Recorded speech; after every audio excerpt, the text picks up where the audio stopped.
Friends, സച്ചിൻ്റെ ഇന്നത്തെ വിശേഷങ്ങളൊക്കെ ഏവരും സ്വാഗതം. ഈ ചാനൽ ആദ്യമായിട്ട് കാണുന്നുണ്ടായിരുന്നെങ്കിൽ ലൈക്ക് ചെയ്ത് സബ്സ്ക്രൈബ് ചെയ്ത് കാണാൻ വേണ്ടി ഒരിക്കലും ഓർമ്മിച്ചിട്ട് വീഡിയോയിൽ കിടക്കാം. അങ്ങനെ നമ്മുടെ സച്ചി കല്യാണ വീട്ടിൽ അലമ്പുണ്ടാക്കുകയാണ്. എല്ലാവരും നോക്കുമ്പോഴത്തേക്ക് സച്ചിയുടെ ഭാഗത്താണ് തെറ്റെന്ന് പറഞ്ഞ് രവീന്ദ്രനൊക്കെ ചോദിക്കുന്നുണ്ട്. എന്താ സച്ചി കാണിക്കുന്നത്? ഈ കല്യാണ വീടല്ലേ, ഇങ്ങനെ അലമ്പുണ്ടാക്കാമെന്ന് ചോദിക്കുമ്പോഴത്തേക്ക് രേവതി ചോദിക്കും, സച്ചിയുടെ എന്താ വിഷയം എന്നൊക്കെ ചോദിക്കുമ്പോൾ, അതേ വേറൊന്നുമല്ല, ഇത് ഈ കല്യാണച്ചറ പെണ്ണെന്ന് പറയുമ്പോൾ എൻ്റെ പെങ്ങളാണ്, അവളെക്കുറിച്ച് അനാവശ്യം പറഞ്ഞാൽ അതുകൊണ്ടാണ് അടിച്ചത്. എന്ത് അനാവശ്യം പറഞ്ഞു ചോദിക്കുമ്പോഴത്തേക്ക് പറയാം, അവളെ അവളുടെ വയറ്റിലുണ്ടായതാണെന്നും അവൾ പഠിച്ച് പ്രസവിച്ചതാണെന്നൊക്കെ ഉള്ള രീതിയിലൊക്കെയാണ് സംസാരിക്കുന്നത്. അത് കേട്ടുകൊണ്ടെങ്കിൽ എനിക്ക് എന്നെക്കൊണ്ട് പറ്റത്തില്ല അച്ഛാന്ന് പറയുമ്പോഴത്തേക്ക് അത് കേൾക്കുമ്പോഴത്തേക്ക് മറ്റേ രേവതിയും സച്ചിയും രേവതിയും രവീന്ദ്രനും എല്ലാവരും നോക്കുന്നുണ്ട്. അപ്പം അതുപോലെ അതായത് അവൻ്റെ അമ്മയെല്ലാം നോക്കുന്നുണ്ട്. ആ സമയത്ത് അശോകൻ വന്നിട്ട് പറയാം, സച്ചി നീ അടിച്ചില്ലെങ്കിൽ കുഴപ്പമുള്ളൂ, അവൻ രണ്ടും കൂടെ കൊടുക്കാം, ഞാനും വരാം എന്ന് പറയുമ്പോഴത്തേക്ക് അശോക നീ എന്തേ കാണിക്കുന്നേ, നീ പെണ്ണിൻ്റെ അപ്പനാ, നീ ഇറങ്ങി തിരിച്ചു കഴിഞ്ഞാൽ അവിടെ വലിയ വിഷയം ഉണ്ടാകും, നീ മര്യാദയ്ക്ക് അവിടെ ഇരുന്നേ, ആദ്യം കല്യാണം നടക്കട്ടെ, പറയുന്നവർ പറഞ്ഞിട്ട് പോകട്ടെ എന്ന് പറയും. എന്നാൽ സച്ചി ഇനി ഇവിടെ കിടന്ന് വിഷയം ഉണ്ടാക്കരുത്, സച്ചി മാറിപ്പോകുന്നുള്ള രീതി രവീന്ദ്രൻ പറയുന്നുണ്ട്. ഇല്ല ഞാനായിട്ട് വിഷയം ഉണ്ടാക്കത്തില്ല എന്ന് പറഞ്ഞ് കഴിയുമ്പോഴത്തേക്ക് സച്ചി അങ്ങോട്ട് മാറിപ്പോവാണ്. ആ സമയത്ത് രേവതി പുറകെ പോയിട്ട് സച്ചിയുടെ അവിടെ പോകുന്ന അല്ല അവർ വിളിച്ചിട്ട് നമ്മൾ പോകാണ്ടിരിക്കണം, ബീരുക്കളെ പോലെ സച്ചിയുടെ ഇങ്ങോട്ട് വന്നേന്നുള്ള രീതി പറഞ്ഞ് നേരെ വിളിച്ചുകൊണ്ട് അടുക്കളയിൽ പോകാം. സച്ചിയുടെ ബീരു ഒന്നും അല്ല, നമുക്കറിയാം, സച്ചിയുടെ ഈ ലോകത്ത് ആരെയും പേടിക്കുന്നില്ല എന്ന് പറയുമ്പോഴത്തേക്ക് ഞാനെന്തിനാരെയും പേടിക്കുന്നത്, ഞാൻ ആരെയും പേടിക്കുന്നില്ല, സച്ചിയുടെ പേടിക്കുന്ന ആൾക്കാരൊക്കെ ഉണ്ട് എന്നൊക്കെ പറയണം. ഞാൻ പേടിക്കുന്ന ആൾക്കാർ അതാരാ അച്ഛനും അച്ഛമ്മയും എന്ന് പറയും. ഓ അതെ, പിന്നെ ഒരാളെ പേടിക്കുന്ന പറയും, പിന്നെ ആരെ പേടിക്കാനാ, അത് വേറെ ആരല്ല, വേണം തൊട്ട് കാണിക്കാന്നൊക്കെ പറഞ്ഞു. തൊട്ട് കാണിക്കാനോ, അതാരെ പറ. അപ്പം രേവതിയെ തന്നെ രേവതി കൈകൊണ്ട് സച്ചിയുടെ കൈകൊണ്ട് പിടിച്ചിട്ട് എന്നെ അത് പിന്നെ ശരി, അങ്ങനെ നിന്നെ എനിക്ക് ഏറ്റവും കൂടുതൽ പേടി എന്നുകൊണ്ട് പറയാം. സച്ചിയേട്ടാ എന്താണ് ഇവിടെ നിൽക്കി, കുറച്ച് നേരം ഇവിടെ നിന്നുണ്ട്, ഇവിടുത്തെ ഇവരെല്ലാം സഹായിക്കുക, അടുക്കളയിൽ എന്തെങ്കിലും സഹായം ഉണ്ടെങ്കിൽ അതൊക്കെ ചെയ്തു കൊടുക്കുക, അപ്പോഴത്തേക്ക് ഞാൻ ഇപ്പോൾ വരാം എന്നുള്ള രീതിയിൽ പറഞ്ഞ് പോവാണ്.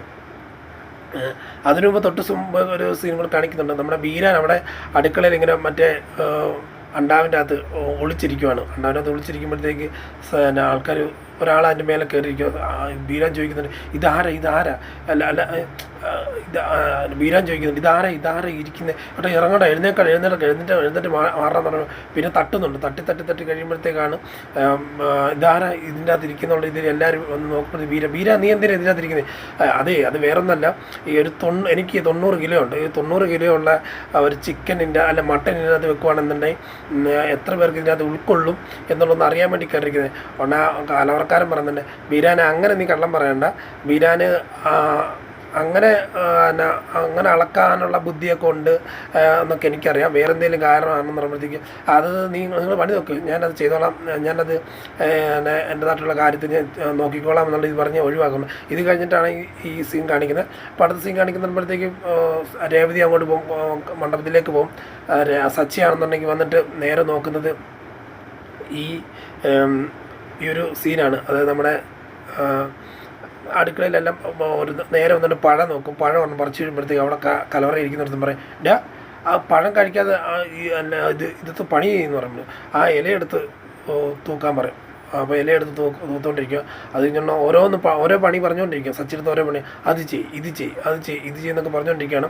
അതുകൊണ്ട് രവീന്ദ്രനെ കാണിക്കുന്നുണ്ട്, എന്തായാലും മോളെ എന്നെ അച്ഛൻ പേടിക്കേണ്ട, ഞാൻ സച്ചിയുടെ കൂടെ കലവറയിലാക്കിയിട്ടുണ്ട്, അവരിനി വരത്തില്ല, അവർ എന്നാൽ തന്നെ വിഷയമൊന്നും ഉണ്ടാകത്തില്ല, ഞാനത് നോക്കിയിട്ടുണ്ട്, ചെയ്തിട്ടുണ്ട്, കുഴപ്പമൊന്നുമില്ല എന്ന് പറയുമ്പോൾ അവനിവിടെ നിൽക്കുമ്പോഴത്തേക്ക് എനിക്ക് ടെൻഷൻ കൂടും മോളെ. അവന് പെട്ടെന്ന് ഞാൻ പറഞ്ഞാലും കേൾക്കും, പക്ഷെ അവൻ പെട്ടെന്ന് ദേഷ്യം വന്നാലും അടിക്കും, അതാണ് വിഷയം എന്ന് പറയുമ്പോഴത്തേക്ക് ഇല്ല ചെല്ലാം ഓക്കെ ആക്കിയിട്ടുണ്ട് എന്ന് പറയുന്നൊരു സീനാണ് നമ്മൾ കാണുന്നത്.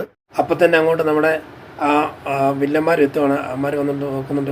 ഇങ്ങനെ നോക്കി നിൽക്കുമ്പോഴത്തേക്ക് അച്ഛാ വേണ്ട അമ്മമാർ നോക്കുന്നു പറയുമ്പോഴത്തേക്ക് ശരി നോക്കട്ടെ അമ്മമാർ കാര്യമാക്കണ്ട എന്നുള്ളത് പറഞ്ഞിരിക്കുകയാണ്. പറയാം അവനെ ഇവിടെ കാണുന്നില്ല, അവനെ എന്നെ പേടിച്ചിട്ടുണ്ടായിരിക്കും, അതൊക്കെ നമുക്ക് പോയിട്ട് വരാമെന്നുള്ള രീതിയിൽ എടുത്തും പറഞ്ഞിട്ട് അവർ പോവാണ്. അത് കഴിയുമ്പോഴത്തേക്ക് കാണിക്കുന്ന നമ്മുടെ ശ്രുതിയല്ല വർഷ കയറി വരുമ്പോഴത്തേക്ക് ആ നീ ഇവിടെ നോക്കിയോണ്ട് ഞാനേ വാഷ്റൂമിൽ പോയിട്ട് വരാമെന്ന് പറയാം. ശരി ചേച്ചി എന്ന് പറഞ്ഞ് പോകണം. അപ്പോഴത്തേക്ക് വർഷയുടെ ഒരു സ്ത്രീ ചോദിക്കുന്നുണ്ട്, മോള് സ്റ്റുഡിയോയിൽ ഡബ്ബൊക്കെ ചെയ്യുന്ന ആളല്ലേ ചോദിച്ചു. അതെ ഞാൻ തന്നെ, നന്നായിട്ടുണ്ട് കേട്ടോ, പരിപാടിയല്ല നന്നായിട്ടുണ്ടെന്ന് പറഞ്ഞു. അപ്പം വാഷ്റൂമിൽ പോകുമ്പോഴത്തേക്ക് വാഷ്റൂമിൽ ചെല്ലുന്ന മുമ്പ് തന്നെ വാഷ്റൂമിൽ പോകുന്നതിൻ്റെ തൊട്ട് മുമ്പ് തന്നെ ബീരാൻ ആ റൂമിൽ കയറിയിട്ട് ചെറുക്കൻ്റെ അമ്മാവനായിട്ട് എനിക്ക് ഈ ഒരു ഗതി, ഞാൻ പെട്ടുപോയി കഴിഞ്ഞാൽ ഭയങ്കരമായിട്ട് പെട്ടുപോകും. ഞാനും ആ പെണ്ണും അതായത് ശ്രുതിയും കൂടെ ചേർന്ന് പിന്നെ പെട്ടുപോയി കഴിഞ്ഞാൽ മറ്റേ അറക്കാൻ കൊണ്ടുവന്ന ആടിനെ പോലെയുള്ള അവസ്ഥയാകും എന്നുള്ള ഇത് പറഞ്ഞുകൊണ്ടിരിക്കുകയാണ്. അപ്പോൾ പെട്ടെന്ന് തന്നെ ബാത്റൂമിൽ സൗണ്ട് കേൾക്കുമ്പോഴത്തേക്ക് നോക്കുമ്പോഴത്തേക്ക് ഇതാരാ, ഇത് ഗ്രീൻ റൂമല്ലേ? അല്ല, ഗ്രീൻ റൂമില്ല, സാധാരണ ആൾക്കാരെല്ലാം ഇത് പോകുന്ന ഡ്രസ്സൊക്കെ മാറാൻ പോകുന്നു. ഇവിടെ എന്താ ഈ ആൾക്കാരെന്നുള്ള എന്താണ് ഒളിച്ചിരിക്കുക എന്നുള്ളത്, കട്ടിൻ്റെ അടി ഒളിച്ചിരിക്കുകയാണ്. അപ്പോൾ കട്ടിൻ്റെ അടി ഒളിച്ചുകൊണ്ടിരിക്കുമ്പോൾ നമ്മളെ ശ്രുതി ഓടി വരിക. ശ്രുതിയല്ല, രേവതി അകത്തുനിന്ന് ഇറങ്ങി വന്നിട്ട് സാരിയെല്ലാം എൻ്റെ നേരെ ഇട്ടിട്ട് ഇങ്ങനെ തിരിഞ്ഞ് നോക്കുമ്പോഴത്തേക്ക് ഒരു ഫോൺ ഇരിക്കും. ഇതാരുടെ ഈ ഫോണ്, ഇവിടെ വെക്കാൻ ചാൻസ് ഇല്ലല്ലോ എന്ന് പറഞ്ഞ് എന്താണ് ഫോൺ എടുത്തുകൊണ്ട് നേരെ പോവുകയാണ്. രേവതി പോകുമ്പോഴത്തേക്ക് നമ്മുടെ അടുത്ത് കാണിക്കുന്ന സീൻ നമ്മൾ അടുക്കളയിലാണെങ്കിൽ ഗംഭീര പരിപാടി. അവൻ ഇല ഉറച്ചുകൊണ്ടിരിക്കുമ്പോഴത്തേക്ക് അരവ എടുക്കാൻ പറയാം. അരവ എടുത്ത് കൊടുക്കുക എന്ന് പറയുമ്പോൾ കൂടെ നിൽക്കുന്നുണ്ട്. അത് കഴിയുമ്പോഴത്തേക്ക് ഇത് ബക്കറ്റ് ഒന്ന് കഴുകണമെന്നുള്ള രീതി അവിടെ കലവറക്കാരൻ അവൻ്റെ സഹായിയോട് പറയാണ്. അപ്പോൾ അവനാണെങ്കിൽ സച്ചിയോട് പറഞ്ഞത് അത് മാറ്റി വെച്ചിട്ട് ബക്കറ്റ് കഴുകുമെന്ന് പറഞ്ഞു. നീ ആരാടാ, കുറേ നേരമാണല്ലോ അവിടെ എന്നെ കൊണ്ട് പണി ഏൽപ്പിക്കുന്നത് എന്നുള്ളത്. ഇപ്പോൾ ചാടി കസേര എടുത്ത് അടിക്കാനൊക്കെ പോകുമ്പോഴത്തേക്ക് രേവതി അയ്യോ ദേവൻ്റെ അടുത്ത പണി ഇതേണ്ടേ എന്നുള്ള ഇത് പറഞ്ഞ് രേവതി ഓടി വരുവാണ്. സച്ചേട്ടൻ എന്തേ കാണിക്കുന്നത്? സച്ചേട്ടൻ അവിടെ നിന്ന പോലെ അല്ലല്ലോ, അവിടെ വിഷയം ഉണ്ടായെന്ന് പറഞ്ഞ് കൊണ്ടാക്കി ഇവിടെയും പിന്നെ വിഷയം ഉണ്ടാക്കും. അതെ, ഇവൻ പിന്നെ എന്നെ ഇട്ട് ഒരുപാട് പണി ഏൽപ്പിക്കുക എന്ന് പറയുമ്പോഴത്തേക്ക് നമുക്ക് അങ്ങോട്ട് പോകാമെന്ന് പറയുമ്പോൾ അങ്ങോട്ട് പോകണ്ട, അവിടെ വിഷയം ഉണ്ടാകുന്നുണ്ട്. അയ്യോ, ഞാൻ ഇവിടെ നിന്ന് കഴിഞ്ഞാൽ അവിടെ ആകുമ്പോഴത്തേക്ക് അമ്മമാർ വഴക്കുണ്ടാക്കാൻ പോയാൽ ഞാൻ മാറിക്കോളാം. ഇവിടെ നിൽക്കുമ്പോഴത്തേക്ക് ഇവൻ എന്നെ കൊണ്ട് പണി ഏൽപ്പിച്ച് കഴിയുമ്പോൾ എനിക്ക് പിന്നെ കൊല്ലാൻ തോന്നും. അന്നൊന്നും മാറിപ്പോകുന്നത്. സച്ചേട്ടൻ പിന്നെ എന്താണ് ഈ ഫോണ്, നീ എന്തിനും ഇങ്ങോട്ട് ഒന്നും ചോദിക്കുമ്പോൾ സച്ചേട്ടൻ ഈ ഫോൺ ആരുടെയാണെന്ന് അറിയത്തില്ല, എന്ന് കൊടുക്കാമെന്ന് ചോദിക്കും. ഞാനെങ്ങനെ കൊടുക്കാനെന്ന് പറയാം. അത് എന്നും നമുക്ക് അന്വേഷിച്ച് കൊടുക്കാമെന്ന് പറയുമ്പോൾ അങ്ങനെ ചെയ്യുമ്പോഴത്തേക്ക് അപ്പം ഇതേ സമയത്ത് നമ്മുടെ ശ്രുതിയെ കാണിക്കണം. ശ്രുതി ഈ ഫോൺ എടുത്തിട്ട് വെച്ച് നോക്കുന്നുണ്ട്. ഇത് ആരുടെയായിരിക്കും ഈ ഫോണ്? അല്ലെ, ഫോണല്ല. ശ്രുതി അയ്യോ ബീരാനൊന്ന് വിളിച്ചേക്കാമെന്നുണ്ട്. ഇതിങ്ങനെ വിളിക്കാൻ വേണ്ടി ഫോൺ എടുക്കുമ്പോഴത്തേക്ക് ആ ഫോണിലേക്ക് ഒരു കോൾ വരിക. അപ്പോഴത്തേക്കും ബീരാനെ വരുന്ന ഞായറാഴ്ച ഒരു പരിപാടിയുണ്ട്, അപ്പം നമുക്ക് കുറച്ച് മട്ടൻ മേടിക്കണം, എത്ര കിലോ വേണം എന്നുള്ള ഇതിക്ക് ചോദിക്കുമ്പോഴത്തേക്ക് ഇതേ ബീരാനല്ല, വേറെ ആളെ സംസാരിക്കുന്നതെന്ന് സച്ചി പറയാണ്. അപ്പം ഇത് ബീരാൻ്റെ ഫോണല്ലേ? ബീരാൻ്റെ ഫോണൊക്കെയാണ്, പുള്ളി എവിടെ മറന്നു വെച്ചിട്ട് പോയതാണ്. അപ്പം ഒന്ന് കൊടുക്കാൻ പറ്റി ഒന്ന് പറയാമെന്ന് ചോദിക്കും. ആരാന്നറിയാമെന്ന് ചോദിക്കുക. അത് ബീരാനെന്ന് പറയുമ്പോഴത്തേക്ക് ചെറുക്കൻ്റെ വേണ്ടപ്പെട്ട ആളാണ്, അത് നിങ്ങൾ ആരോട് ചോദിച്ചാലും പറയുന്ന പറയാം. അപ്പോൾ ശരിയെന്ന് പറയുമ്പോഴത്തേക്ക് ബീരാനെ അന്വേഷിച്ചിറങ്ങുവാണ്. നമ്മുടെ ശ്രുതിയും സച്ചിയും കൂടെ നിന്ന്. അപ്പോൾ വന്നു കഴിയുമ്പോഴത്തേക്ക് ഒരാളോട് ചോദിക്കുമ്പോഴത്തേക്ക് പറയാം ബീരാന്ന് പറയുമ്പോഴത്തേക്ക് ചെറുക്കൻ്റെ അമ്മാവനാണ്, അത് ആൾ കലവറെ കാണുമെന്ന് പറയാം. ആണോ ശരിയെന്ന് പറഞ്ഞ് നേരെ കലവറയിലേക്ക് പോകണം. കലവറയിൽ ചെല്ലുമ്പോഴത്തേക്കും ഉടനെ ശ്രുതി പറയാം, അയ്യോ ഈ ഫോൺ അവൻ്റെ പെട്ടുപോയല്ലോ, ഇനിയിപ്പോൾ എന്നാ ചെയ്യും എന്നുള്ള രീതിയിൽ നമ്മുടെ ബീരാൻ ആലോചിച്ചുകൊണ്ടിരിക്കുകയാണ്. അതായത് ശ്രുതി ആലോചിച്ചുകൊണ്ടിരിക്കുകയാണ്. അപ്പോൾ നേരെ അടുക്കളയിൽ വന്നിട്ട് ഫോൺ കൊടുക്കാൻ നിൽക്കുമ്പോഴത്തേക്ക് ചേട്ടാ ഈ ബീരാനെ അറിയാം. ബീരാനെ അറിയാം, എന്താ സംഭവം എന്നാ? അല്ലെ, ബീരാൻ്റെ ഈ ഫോണായത് ഇത് ആളെ എവിടെ മറന്നു വെച്ചിട്ടുണ്ട്, അതിന് ഗ്രീൻ റൂമിൽ മറന്നു വെച്ചു, അത് കൊടുത്തേക്കാവുന്നു. കൊടുത്താൽ ഈ ബീരാൻ ആരാ? അതെ, ബീരാൻ എന്ന് പറയുമ്പോൾ ചെറുക്കൻ്റെ അമ്മാനാന്ന് പറയാം. ആണോ? ആളെപ്പോഴും ഓടി നടക്കുന്നതാണെന്ന്. അപ്പോൾ ബീരാൻ ഇതെല്ലാം കേട്ടുകൊണ്ട് നിൽക്കുകയാണ്. കാരണം തൻ്റെ ഫോൺ എങ്ങനെയും ക്യാച്ച് ചെയ്യണമല്ലോ, തിരിച്ചു പിടിക്കണമല്ലോ.